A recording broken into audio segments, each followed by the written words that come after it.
Ngạo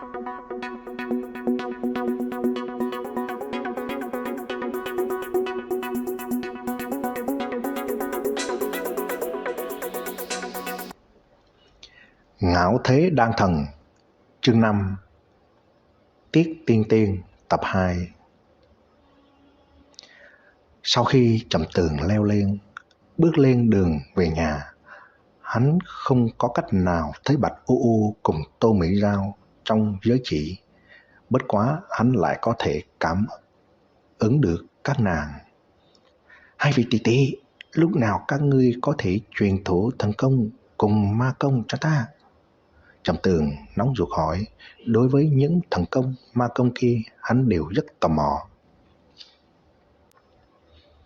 Thân thể ngươi quá yếu, vẫn chưa thể tu luyện ma công của ta.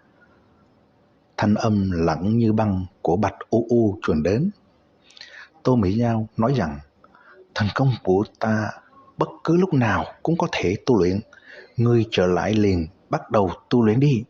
Đến thời điểm ta còn có thể dạy ngươi luyện chế đan dược. Trong lòng Trầm Tường vui vẻ, liền chạy như bay lên.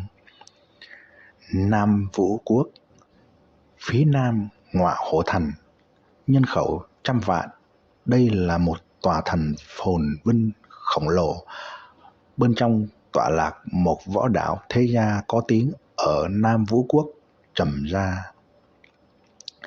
Trầm Gia có mấy ngàn năm lịch sử, đến nay thực lực vẫn cường đại như cũ, nội tình phong phú, có thể sừng sững không ngã mấy ngàn năm, liền chứng minh Trầm Gia cường đại. Trầm Gia Phú Khả Địch Quốc là thế lực cường đại nhất bên trong Ngọa Hổ Thành. Diện tích của Trầm Gia Sơn Trang có mấy ngàn mẫu. Trong Sơn Trang, đình viện vô số, hoa viên đông đảo, hiếu sơn, hiếu thủy. Mặc dù có người muốn lẻn vào Trầm Gia cũng sẽ lạc đường ở bên trong.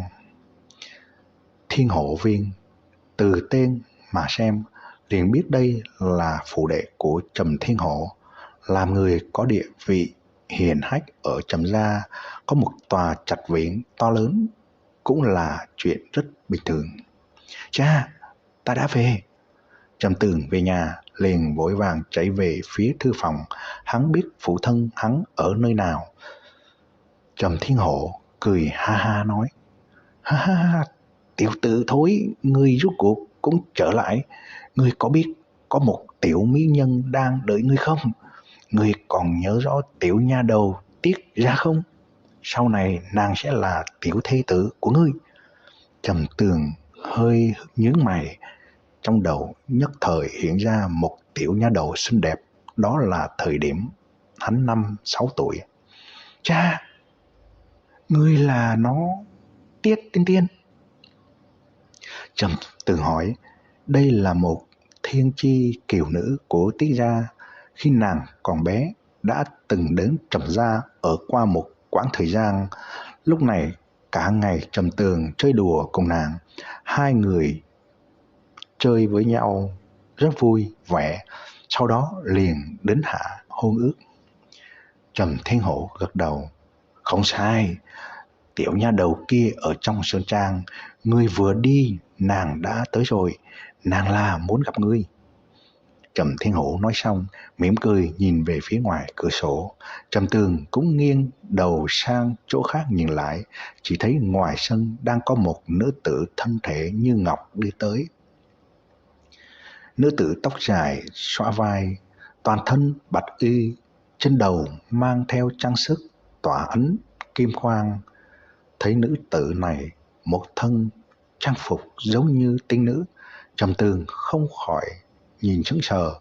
Nữ tử kia bất quá 14-15 tuổi, da thịt trắng hơn tuyết, dung mạo tú lệ khiến người ta không thể nhìn gần.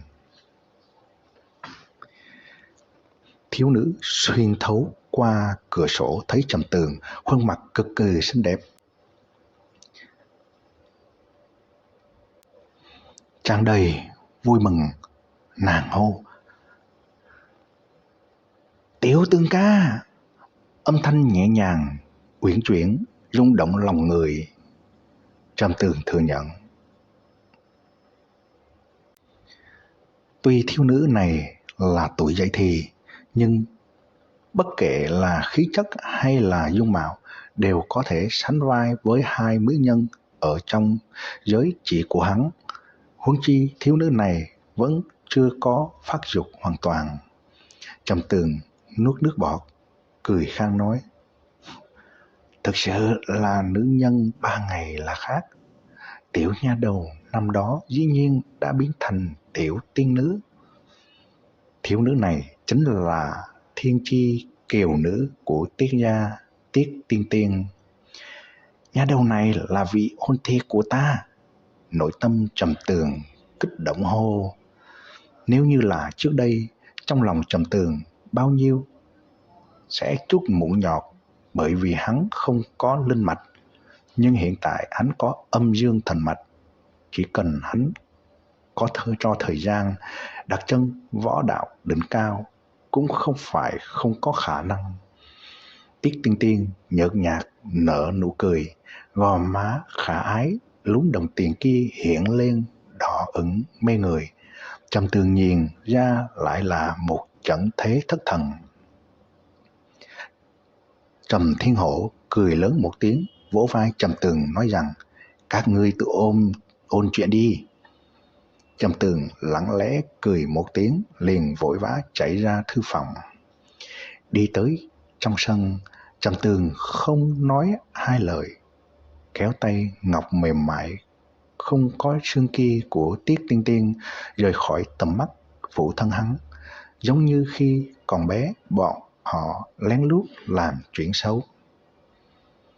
Trầm Tường mang theo một tiểu tiên nữ đi tới trạch viện của mình. Dọc theo đường đi làm rất nhiều con cháu Trầm gia mê mẩn. Tiên Tiên, nàng muốn ở Trầm gia gốc bao lâu? Trầm Tường cười cợt xoa xoa lúm đồng tiền nhỏ trên mặt Tiết Tiên Tiên.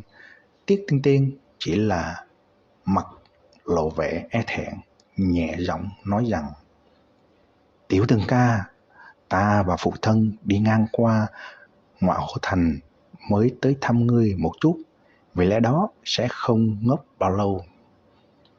Khi còn bé, Tiết Tiên Tiên là bởi vì mắc phải quái bệnh mới đến Ngoại Hổ Thành cần y.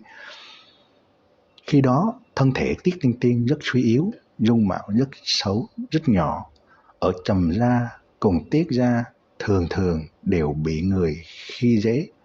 Lúc đó chỉ có Trầm Tường là chiếu cố nàng, thường xuyên chơi đùa cùng nàng. Đoạn thời gian kia làm cho nàng rất vui vẻ. Hơn nữa, Trầm Tường thường cổ vũ nàng, làm cho nàng có thể kiên cường tranh đấu cùng ốm đau, đưa cho nàng mấy hạt đan dược chân quý. Những chuyện này đều được Tiết Tiên Tiên ghi nhớ trong lòng. Mặc dù nàng biết Trầm Tường không có linh mạch, không có bất kỳ tiền đồ, nàng cũng quyết định phải gả cho Trầm Tường. Trầm Tường có chút mất mát. Hắn cũng vô cùng yêu thích Tiết Tiên Tiên. Khi còn bé, sau khi gia tộc xác định Trầm Tường không có linh mạch, Trầm Tường cũng chưa có bạn chơi gì, cho nên hắn và Tiết Tiên Tiên ở chung một chỗ rất vui vẻ.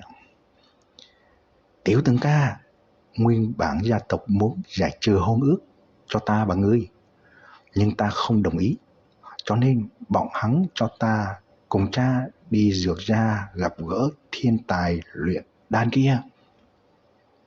Tiết Tiên Tiên thấy sắc mặt Trầm Tường thay đổi, liền khẽ cười nói: Yên tâm đi, ta chết cũng sẽ không gả cho gia hỏa dược gia kia.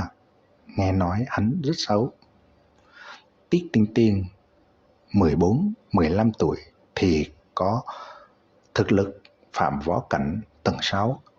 Ở bên trong toàn bộ Nam Vũ Quốc, xác thực là thiên tài trong thiên tài.